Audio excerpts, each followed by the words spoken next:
Hi friends, last ఎపిసోడ్లో చూసారంటే school అమ్మాయి సోనా హీరోయిన్ దగ్గర హీరో ఫ్యామిలీ గురించి చాలా విషయాలు చెప్తుంది కదా. ఈ ఇంట్లోనే బోమక్క చనిపోయారు, కానీ అది సూసైడా లేకపోతే మర్డరా అని తెలియడం లేదు అని చెప్తుంది కదా. సో ఇప్పుడు ఈ ఎపిసోడ్లో హీరో చిన్నగా ఉన్నప్పుడు ఏం జరిగింది అని చూపిస్తారు. హీరో చాలా చిన్న పిల్లాడిగా ఉన్నాడు. వాడు ఇంటి బయట ఆడుకుంటున్నప్పుడు సడన్ గా వాళ్ళ నాన్న ఇంట్లో నుండి ఫాస్ట్ గా పరిగెత్తుకుంటూ వెళ్తాడు. వాళ్ళ నాన్న అలా వెళ్ళడం బోమ్ చూసేసి వీడు ఇప్పుడు ఇంట్లోపలికి వెళ్తాడు. అక్క అక్క అని పిలుస్తూ వెళ్తాడు. చూస్తే వాళ్ళ అక్క కిచెన్ సైడ్ చనిపోయి కింద పడి ఉంది. ఫుల్ గా బ్లడ్ వస్తుంటుంది. వాళ్ళ అక్క అలా చనిపోయి పడి ఉండడం చూసి వాడికి ఎలా రియాక్ట్ అవ్వాలి అని కూడా తెలియడం లేదు. ఆ తర్వాత వాళ్ళ అక్కని హాస్పిటల్ కి పిలుచుకొని వెళ్తారు. కానీ అప్పటికే తను చనిపోయి ఉంటుంది. హీరో అమ్మ అంతలా వాళ్ళ అక్కని పట్టుకుని ఏడుస్తుంటారు. ఆ టీం హీరో నాన్న అక్కడికి వచ్చి నా కూతురికి ఏమైంది, తనకేం కాలేదు, తను బాగుంది, తనని లేపండి అని చెప్పి ఇప్పుడు సడన్ గా పాపంగా నిల్చోన్న హీరో దగ్గరకు వెళ్ళి అంతా నీ వల్లనే, నువ్వు ఇంట్లో ఉండకుండా ఎక్కడికి వెళ్ళావు, నీ వల్లనే నా కూతురు చనిపోయింది, నా కూతురికి బదులుగా నువ్వు చనిపోయినా బాగున్నా అని పాపం హీరోని అంతలా కొట్టుంటాడు. ఎందుకు వాళ్ళ నాన్న ఇలా అంతా మాట్లాడుతున్నాడు అని తెలియడం లేదు. హీరో మనసే విరిగిపోతుంది. వాడి చిన్న అబ్బాయి కదా. సో ఇప్పుడు ఏడుస్తూ హాస్పిటల్ బయట ఒంటరిగా కూర్చోన్నప్పుడు అక్కడికి ఇద్దరు పోలీసులు వస్తారు. ఏమంటే హీరో అక్క ఎలా చనిపోయారు అని పోలీసులు వచ్చి ఇన్వెస్టిగేట్ చేస్తుంటారు. సో ఇప్పుడు ఒక పోలీస్ హీరో దగ్గర నీ పేరేంటి, మీ అక్క చనిపోయినప్పుడు నువ్వు ఎక్కడ ఉన్నావు, ఏం చేస్తున్నావు అని ఆ పోలీస్ చాలా క్వశ్చన్స్ అడుగుతుంటాడు. అందులోనూ చిన్న అబ్బాయి అని కూడా చూడకుండా చాలా రూడ్ గా అడుగుతుంటాడు. దానికి తగినట్లు హీరో కూడా నోరే తెరవకుండా సైలెంట్ గా కూర్చోంటాడా. అంతే ఆ పోలీస్ కి కోపం వచ్చి అడుగుతూనే ఉన్నా సైలెంట్ గానే కూర్చోన్నావు, ఇప్పుడు చెప్తావా లేదా అని ఒకలా కొట్టేలా అడగ్గా వెంటనే పక్కన ఉన్న ఇంకొక పోలీస్ అరే ఆగు, వాడు చిన్న పిల్లాడు, వాడి దగ్గర ఇంత రూట్ గా అడిగితే వాడు భయపడ్డా, నువ్వు కాస్త ఉండు నేను అడుగుతాను అని ఇప్పుడు ఇంకొక పోలీస్ హీరో దగ్గర ఫ్రెండ్లీగా మాట్లాడతాడు. సో ఇప్పుడు హీరో కూడా ఆ పోలీస్ దగ్గర నోరు తెరిచి ఏమో చెప్తాడు. వాళ్ళ నాన్న గురించే చెప్పినట్లున్నాడు. అదేంటి అని మనకి క్లియర్ గా చూపించలేదు. అంతే నెక్స్ట్ సెకండ్ కి వాళ్ళ నాన్నని అరెస్ట్ చేసి పిలుచుకుని వెళ్ళిపోతారు. అంతే వాళ్ళమ్మ అరుస్తుంటారు, మా హస్బెండ్ అలా అంతా ఏం చేసిండడు, మా హస్బెండ్ ని ఎందుకు పిలుచుకుని వెళ్తున్నారు అని పోలీస్ జీప్ వెనకాల ఏడుస్తూ వెళ్తుంటారు. వాళ్ళ నాన్న కూడా జీప్ లో నుండి హీరోని కోపంగానే చూస్తూ వెళ్తాడు. నిజంగానే వాళ్ళ నాన్ననే హీరో అక్కడి చంపాడా లేదంటే హీరో ఒక మిస్అండర్స్టాండింగ్ లో చెప్పాడా అని తెలియడం లేదు. ఇంకా ఈ న్యూస్ ఆ విలేజ్ మొత్తం స్ప్రెడ్ అవుతుంది. టీవీలో అంతా వేసి చూపిస్తుంటారు, ఇలా కన్న కూతుర్నే చంపేసిన నాన్న అన్నట్లు. ఇప్పుడు ఆ న్యూస్ ని చూసి అక్కడ ఉన్న కొంతమంది లేడీస్ ఎలా కన్న కూతుర్ని చంపడానికి మనసొచ్చింది, వాడంతా అసలు మనిషే కాదు అన్నట్లు మాట్లాడుతుంటారు. ఆ టైం ఆ షాప్ కి హీరో రాగా ఈ లేడీస్ ఇద్దరు వెంటనే సైలెంట్ అయిపోతారు.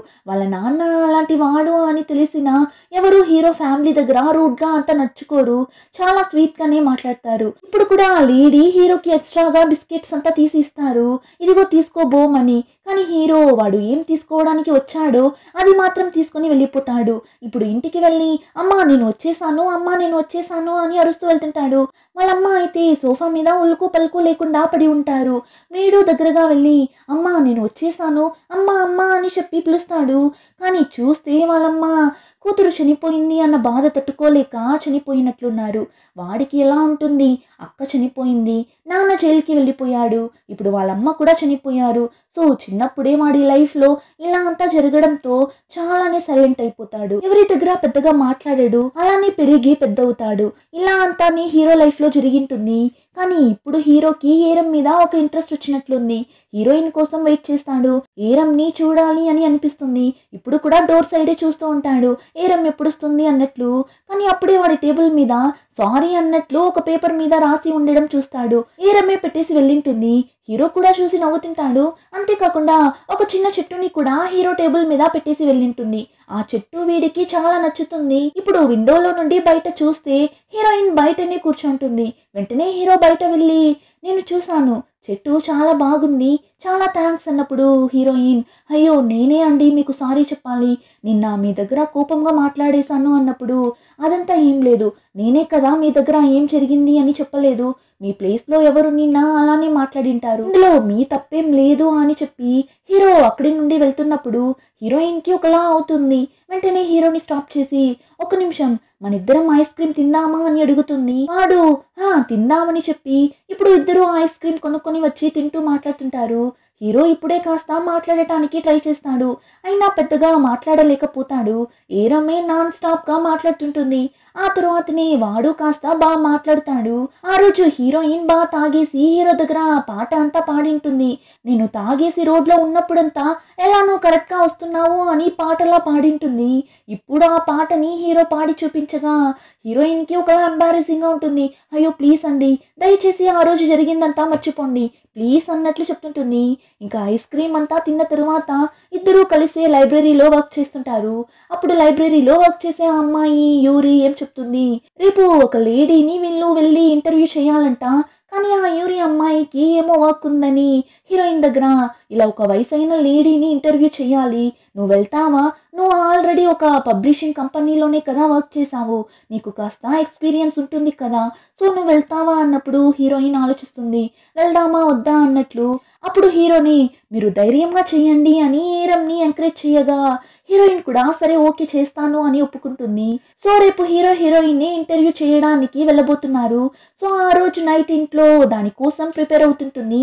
అప్పుడు సడన్ గా రేపు మనం బోమ్తో కలిసి బయట వెళ్తున్నాం, మన దగ్గర ఒక లిప్స్టిక్ అయినా ఉందా అని వెళ్ళి చెక్ చేస్తుంది. ఓకే ఒక లిప్స్టిక్ ఉంది, సరే ఓకే కానీ మంచి డ్రెస్ ఉందా అని రేపు వెళ్ళడానికి నైట్ అంతా రెడీ చేసి పెట్టుకుంటుంది. ఇప్పుడు నెక్స్ట్ డే మార్నింగ్ చూసారంటే మంచి డ్రెస్ అంతా వేసుకొని కొత్తగా క్లిప్ అంతా గుచ్చుకొని రెడీ అవుతుంది. హీరోయిన్ ఇలా అంతా రెడీ అవనే అవ్వదు, సింపుల్ గా ఒక టీ షర్ట్ ప్యాంట్ వేసుకుని తిరుగుతుంటుంది అంతే.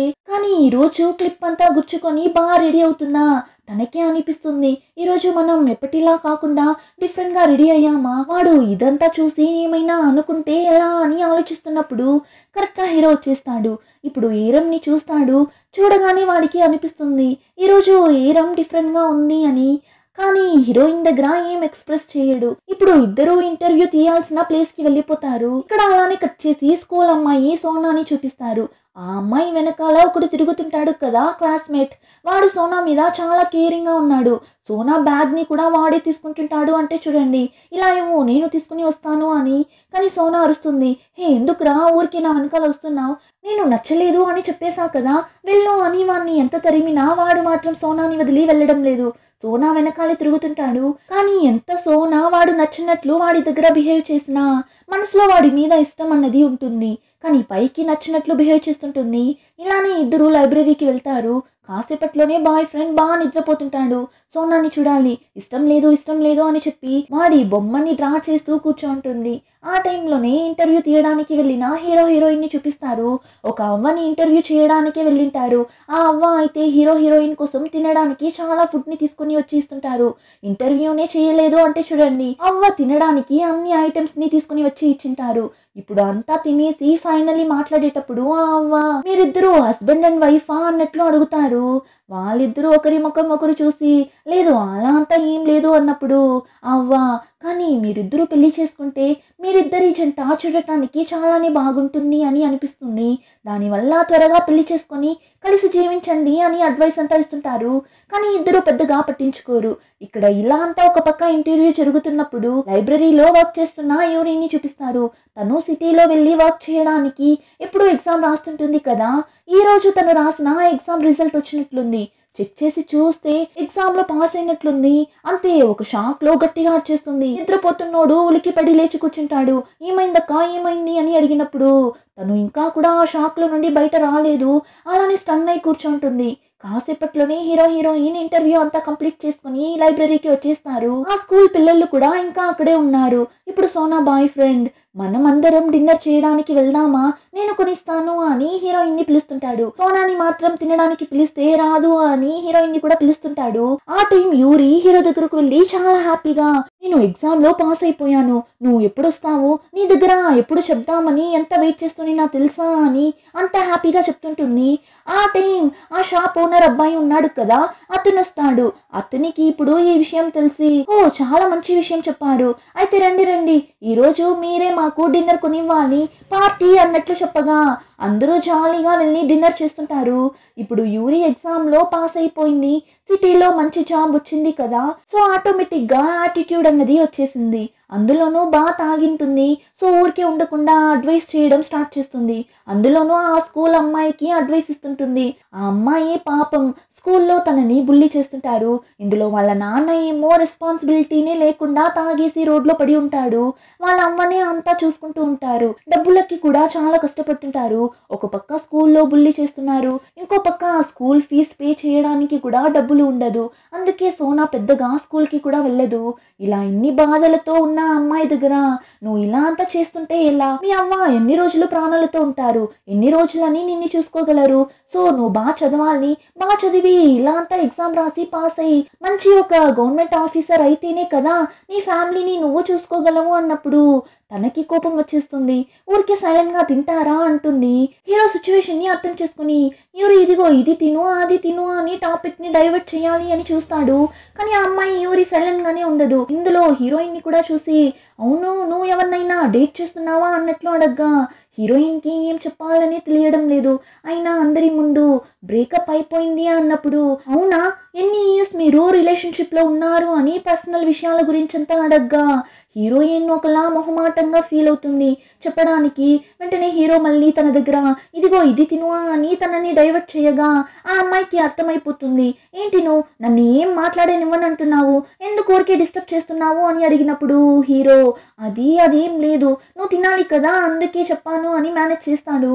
అయినా యూరి వదలకుండా అందరూ ఇరిటేట్ అయ్యేలా మాట్లాడగా ఒక స్టేజ్ లో స్కూల్ అమ్మాయికి మండిపోతుంది. ఇలా సోనా ఆల్రెడీ కోపంలో ఉంటే అక్కడ హోటల్లో ఉన్న లేడీ కూడా స్కూల్ అమ్మాయిని చూసి యూరి చెప్పిందంతా కరెక్టే కదా, నువ్వు చిన్న పిల్లవి కదా అందుకే నీకు అర్థం కానుంటుంది అని అడ్వైస్ చేయగా స్కూల్ అమ్మాయి అంతలా టెన్షన్ అవుతుంది. ఆ విషయం ఈరంకి కూడా బాగానే అర్థమవుతుంది. సో తన చేయిని పట్టుకొని కాస్త సైలెంట్ గా ఉండు అని కంట్రోల్ చేస్తుంటుంది. కానీ ఒక స్టేజ్ తర్వాత సోనా కంట్రోల్ చేసుకోలేక కోపంగా పైకి లేచి నేను అడిగానా ట్రీట్ కావాలి అని నేను అడిగానా అని కోపంగా వచ్చేసి వెళ్ళిపోతుంది. స్కూల్ అమ్మాయి వెనకాలని ఆ బాయ్ ఫ్రెండ్ కూడా వెళ్ళిపోతాడు. ఇప్పుడు హీరోయిన్ కూడా సరే ఓకే నేను వెళ్తాను అని అక్కడి నుండి వెళ్ళగా నెక్స్ట్ సెకండ్ కి హీరో కూడా నేను వెళ్తాను అని వెళ్తాడు. హీరోయిన్ ఇలా ఒకేసారి వెళ్ళడం చూసి యూరికి మండిపోతుంది. సో ఇప్పుడు వెంటనే ఏం చేస్తుంది, ఇద్దరు కలిసి వెళ్ళకూడదు అన్నట్లు హే ఏరం నువ్వు ఎలా ఒంటరిగా వెళ్తావు, నేను నిన్ను కార్లో డ్రాప్ చేస్తాను రారా అని ఏరంని కార్లో ఎక్కించుకుంటుంది. ఇక్కడ హీరో అప్సెట్ అయిపోతాడు. ఏమంటే హీరోయిన్ తో మాట్లాడుతూ కలిసి వెళ్దామని అనుకోనిటాడు. కానీ యూరి ప్లాన్ చేసి హీరోయిన్ ని కార్లో పిలుచుకుని వెళ్ళిపోతుంది. అలా వెళ్తున్నప్పుడు ఈ యూరి ఏరం దగ్గర నాకు తెలిసిన ఒక షాప్ ఉంది, అక్కడ వెళ్దాం, అక్కడ డ్రింక్స్ అంతా చాలా బాగుంటుంది, అక్కడ వెళ్ళి తాగుదాం అన్నప్పుడు హీరోయిన్ లేదు నాకు ఆల్రెడీ ఫుల్ గా ఉంది, నేను ఇంటికి వెళ్ళాలి అన్నప్పుడు అరే రా ఏం కాదు బాగుంటుంది రా అని ఆ ప్లేస్ కి పిలుచుకుని వెళ్తుంది. హీరో గురించి మాట్లాడటానికి పిలుచుకుని వెళ్ళినట్లుంది. సో ఇప్పుడు హీరోయిన్ దగ్గర నీకు బోమ్ గురించి అంతా తెలుసా అని అడుగుతుంది. అప్పుడు హీరోయిన్ బోమ్ గురించా, లేదు కదా నాకేం తెలుసు అన్నప్పుడు వాడికి 17 సంవత్సరాలు వయసు ఉన్నప్పుడే యంగెస్ట్ రీసెర్చర్ అన్న అవార్డు వాడికి వచ్చింది. చాలా బాగా చదివే ఒక అబ్బాయి పెద్ద యూనివర్సిటీలో అంతా సెలెక్ట్ అయ్యాడు. అలాంటి వాడు ఎందుకు ఈ లైబ్రరీలో స్టక్ అయి ఉన్నాడని నాకు అర్థం కాలేదు. వాడు బయట వెళ్ళాలి, సియోల్కి వెళ్ళాలి అని నేను చాలా ఆశపడ్డాను. కానీ వాడు ఈ విలేజ్లోనే ఉండాలి అని అనుకుంటున్నాడు. అందుకే వాడిని అందరూ చాలా చీప్గా చూస్తున్నారు. అంతెందుకు ఆ ఏరియాలో ఉండే ఆ చిన్న పిల్లలా వాళ్ళు కూడా వాడి దగ్గర ఎలా అంత మర్యాద అన్నది లేకుండా మాట్లాడుతున్నారు. ఊరికే వాడి దగ్గరకు వచ్చి వాడితో కలిసి ఆడుకోవడం, వాడి చుట్టూ తిరగడం నాకు కొంచెం కూడా నచ్చలేదు. ఎవరైనా వాడి దగ్గర రూట్గా బిహేవ్ చేస్తేనే నాకు నచ్చదు. అందరూ వాడిని ఒకలా అండర్ ఎస్టిమేట్ చేస్తున్నట్లు నాకు అనిపిస్తుంది. చాలా రోజులుగా నేను వాడితో కలిసి లైబ్రరీలో పని చేయడం వల్ల వాణ్ణి నేనే చూసుకుంటున్నాను. వాణ్ణి ఇప్పుడు ఒంటరిగా వదిలి వెళ్ళడానికి నాకు కొంచెం కూడా ఇష్టం లేదు. వాడు ఎవరి దగ్గర కూడా మాట్లాడడు. కానీ నేను కొన్ని రోజులుగా చూస్తున్నా నీ దగ్గర కొంచెం కంఫర్టబుల్ గా ఫీల్ అవుతున్నట్లున్నాడు అన్నట్లు హీరో గురించి చెప్తుంటుంది. నాకు వాణ్ణి ఒంటరిగా వదిలి వెళ్ళడానికి ఒకలా ఉంది. వాడు నేను లేకుండా ఇక్కడ సర్వైవ్ అవుతాడా అని తెలియడం లేదు అన్నట్లు చెప్తుంటుంది. ఈ యూరి చెప్పేదంతా ఎలా ఉంటుంది అంటే వాళ్ళిద్దరి మధ్య ఏమో ఒక రిలేషన్షిప్ ఉన్నట్లు అది హీరోయిన్ దగ్గర కన్వే చేస్తున్నట్లు ఉంటుంది. యూరి చెప్పిందంతా విన్నప్పుడు హీరోయిన్ కి కొంచెం బాధగానే ఉంది. ఇంకా తినేసి అక్కడి నుండి వెళ్తున్నప్పుడు ఇప్పుడు హీరోయిన్ యూరి దగ్గర మీరు సోనా దగ్గర అలా అంతా మాట్లాడకుండా ఉండాల్సింది, నన్ను ఒకలా అప్సెట్ అయిపోయింది అన్నప్పుడు అరే నేను మంచి విషయమే కదా చెప్పాను, అవును నీకు కూడా భయంగానే లేదా, ఇలా ఏమీ చేయకుండా ఊరికే ఉంటే ఎలా జీవించేది, అయినా నువ్వు ఎలా జీవిస్తున్నావు అని అడిగినప్పుడు హీరోయిన్ అవును నాకు కూడా ఇంతకు ముందు అలానే ఉండింది. అందరూ ఏమో చేస్తున్నారు కదా, చాలా డబ్బులు సంపాదిస్తున్నారు కదా, అలా ఉన్నారు కదా, ఇలా ఉన్నారు కదా అని వేరే వాళ్ళతో కంపేర్ చేసి నేను జీవిస్తున్నప్పుడు నాకు ఒక భయం ఉండింది. అలా భయపడుతూనే నా లైఫ్ని జీవిస్తున్నా. కానీ ఎప్పుడైతే నా కోసం నేను జీవించాలి అని నా కోసం ఆలోచించానో ఆ రోజు నాకు ఆ భయం అంతా పోయింది. ఇప్పుడు నేను ఎవరి అప్రిషియేషన్ కోసమో లేకపోతే వేరే వాళ్ళకి నన్ను ప్రూవ్ చేసుకోవాలి అనో అంతా నేను జీవించలేదు. నేను ప్రశాంతంగా ఉండడం కోసం జీవిస్తున్నాను. అదంతా మీకు అర్థం కాదు అని అనుకుంటున్నా అన్నప్పుడు ఆ యూరి కూడా ఏమేమో చెప్తున్నావు, నాకు అదంతా ఏం అర్థం కాలేదు, త్వరగా నీ లైఫ్ ని జీవించే పని చూడు అన్నప్పుడు హీరోయిన్ చివరగా యూరిని చూసి ఇంకొక విషయం, మీరు బోమ్ గురించి చెప్పారు కదా, నిజం చెప్పాలి అంటే ఇక్కడ అందరూ బోమ్ ని బాగానే అర్థం చేసుకున్నారు. బోమ్ వామైన ఒక మనిషి, అతనితో ఉన్నప్పుడు ఒక విధమైన పీస్ ని అందరూ ఖచ్చితంగా ఫీల్ అవ్వగలరు. ఇంకా పిల్లలు ఏమీ అతని దగ్గర రూట్ గా అంతా నడుచుకోలేదు, అతని దగ్గర బాగా కనెక్ట్ అయ్యారు, అందుకే అతని దగ్గర హ్యాపీగా ఆడుతున్నారు. సో మీరు భయపడుతున్నట్లంతా ఏం జరగదు, అతను మీరు లేకున్నా ఖచ్చితంగా ఇక్కడ సర్వైవ్ అవ్వగలడు అని బోమ్ని బాగా అర్థం చేసుకున్నట్లు హీరోయిన్ మాట్లాడగా యూరి ఫేసే ఒకలా చిన్నదైపోతుంది. ఇప్పుడు ఇక్కడ అలానే కట్ చేసి స్కూల్ అమ్మాయి సోనాని చూపిస్తారు.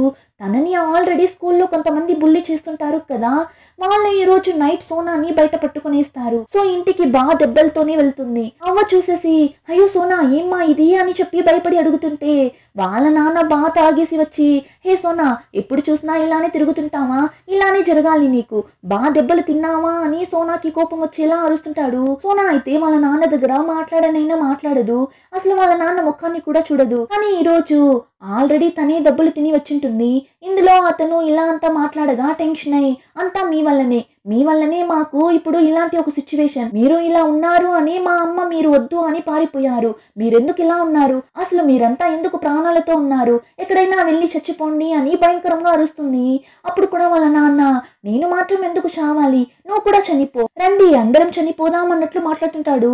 అంతే సోనాకి అంతలా ఏడుపుస్తుంది. వాళ్ళ నాన్న ఇలా కొంచెం కూడా రెస్పాన్సిబిలిటీ అన్నదే లేకుండా ఉన్నాడు కదా అని ఏడుస్తూ అక్కడి నుండి పరిగెత్తుకుంటూ వెళ్తుంది. అవ్వ అయితే వెనకాలే వెళ్తారు. కానీ అవ్వ సోనా స్పీడ్ కి పరిగెత్తలేరు కదా, సో కొద్ది దూరం వెళ్ళి స్టాప్ అయిపోతారు. ఇప్పుడు సోనా నేరుగా హీరోయిన్ ఇంటికి వెళ్తుంది. ఇప్పుడు హీరోయిన్ సోనా ముఖం అంతా అలా దెబ్బ తగిలి ఉండడం చూసి ఏంటిది ఇలా దెబ్బ తగిలిండాది అని తనకి ఆయింట్మెంట్ అంతా వేస్తుంది. కానీ ఎలా దెబ్బ తగిలింది ఏమైంది అని అంతా ఏం అడగదు. ఇలా హీరోయిన్ ఏం అడగకుండా ఉండటమే సోనాకి ఒకలా పీస్ గా ఉంది. కాసేపు తర్వాత సోనాని ఏమక్క మీరు నా దగ్గర అది ఎలా దెబ్బ తగిలింది ఏమైంది అని అడగనే లేదు అని అడిగినప్పుడు హీరోయిన్ నీకు నా దగ్గర చెప్పాలి అని ఉందా, చెప్పాలి అని ఉంటే చెప్పు అన్నప్పుడు లేదు నేను తర్వాత చెప్తాను అంటుంది. హీరోయిన్ కూడా సరే ఓకేరా వచ్చి పనుకో అని సోనాని చాలా కేరింగ్ గా చూసుకుంటుంది. నైట్ నిద్రపోయే ముందు ఇద్దరు లైఫ్ గురించి చాలా విషయాలు మాట్లాడుకుంటారు. ఆ టైంలోనే యూరిని చూసారంటే తను హీరో ఇంటికి వెళ్తుంది. వాడికి ఒకలా ఉంది. యూరి ఇలా ఇంత నైట్ లో వాడి ఇంటికి రావడం చూసి ఏంటి ఇంత నైట్ లో వచ్చిండావు అని అడిగినప్పుడు ఏం వస్తే ఏంటి ఎందుకు ఇలా అడుగుతున్నావు అని అడగ్గా అలా అంతా ఏం లేదు, ఏం తాగినట్లున్నావు, ఏరంని పిలుచుకొని వెళ్ళావు కదా, తను కూడా తాగారా అని అడుగుతాడు. యూరి కూడా అవును తాగింది, దానికి ఇప్పుడు నేను నీ దగ్గర మాట్లాడుదామని వచ్చాను, నువ్వు మాత్రం ఇక్కడ ఒంటరిగా ఉండి ఏం రా చేయబోతావు, మనిద్దరం ఇన్ని రోజులు కలిసే కదా ఉన్నాం, ఇప్పుడు నిన్ను ఇలా ఒంటరిగా అంతా వదిలి వెళ్ళలేను, నేను వెళ్ళిపోతే నిన్ను ఎవరు చూసుకుంటారు, ప్రొఫెసర్ కూడా నిన్ను పిలుస్తూనే ఉన్నాడు కదా సియోల్కి రమ్మని, సియోల్కి నాతో పాటు మూవ్ అవ్వచ్చు కదా, నాకు తెలీదు మనిద్దరం సియోల్కి వెళ్తున్నాం అన్నట్లు యూరి మాట్లాడగా వాడు యూరి చెప్పిన దానికంతా ఒప్పుకునేలా లేడు. ఇప్పుడు అలానే కట్ చేస్తే నెక్స్ట్ డే మార్నింగ్ స్కూల్ అమ్మాయి సోనాని చూపిస్తారు. నైట్ ఇంట్లో నుండి వెళ్ళిన సోనా ఇప్పుడు పొద్దున అయిన తరువాతనే ఇంటికి వెళ్తుంది. వాళ్ళ అవ్వ అయితే మనవరాలు తిరిగి వచ్చేస్తుంది అని వెయిట్ చేసి బయటనే నిద్రపోయింటారు. ఇప్పుడు బయట నిద్రపోతున్న అమ్మని లేపి ఎందుకమ్మా ఇక్కడ నిద్రపోతున్నావు అని అడిగినప్పుడు వచ్చేసావా, నువ్వు ఎక్కడికి వెళ్ళావు అని అడగ్గా నేను ఇలా ఏరం ఇంట్లోనే ఉన్నా అన్నప్పుడు సరే ఉండు నేను నీకు అన్నం తెస్తాను అని చెప్పి కానీ తల్లి ఇంక తరువాత మీ నాన్న దగ్గర అలా అంతా మాట్లాడకు, ఎంత ఉన్నా చిన్నప్పుడు నిన్ను బాగానే కదా చూసుకున్నాడు, సడన్ గా ఇలా అయిపోయాడు మన ఎందుకు ఊరికే బాధ పెట్టాము అని అవ్వ కొడుకు మీద ఉన్న ప్రేమలో సోనా దగ్గర ఇలా అంతా మాట్లాడగా అదంతా వింటున్నప్పుడు సోనాకి అంత కోపం వస్తుంది. అయినా కూడా వాళ్ళ అవ్వ దగ్గర ఏం కోపగించుకోదు. ఇలా ఇద్దరు మాట్లాడుతూ ఉన్నప్పుడు సడన్ గా ఎవరో డోర్ ని ఓపెన్ చేస్తున్నట్లు డమ్మాలని ఒక సౌండ్ వినిపిస్తుంది. ఇప్పుడు ఇక్కడ అలానే కట్ చేస్తే హీరోయిన్ ఎక్కడికో ఫాస్ట్ గా పరిగెత్తుకుంటూ వెళ్తున్నట్లు చూపిస్తారు. ఏమైంది అని తెలియడం లేదు. చూస్తే హీరోయిన్ హాస్పిటల్ కి అలా పరిగెత్తుకుంటూ వెళ్ళింటుంది. అక్కడ చూస్తే సోనా అమ్మ ఏడుస్తూ నిల్చుంటారు. హీరోయిన్ వెళ్ళి ఏమైంది అమ్మా అని అడిగినప్పుడు సోనాకి దెబ్బ తగిలింది, లోపల సర్జరీ జరుగుతుంది అన్నట్లు చెప్తారు. సోనాకి ఎలా దెబ్బ తగిలింది ఏమి అని అంతా తెలియడం లేదు. ఆ టైంలోనే లైబ్రరీలో ఉన్న హీరోని చూపిస్తారు.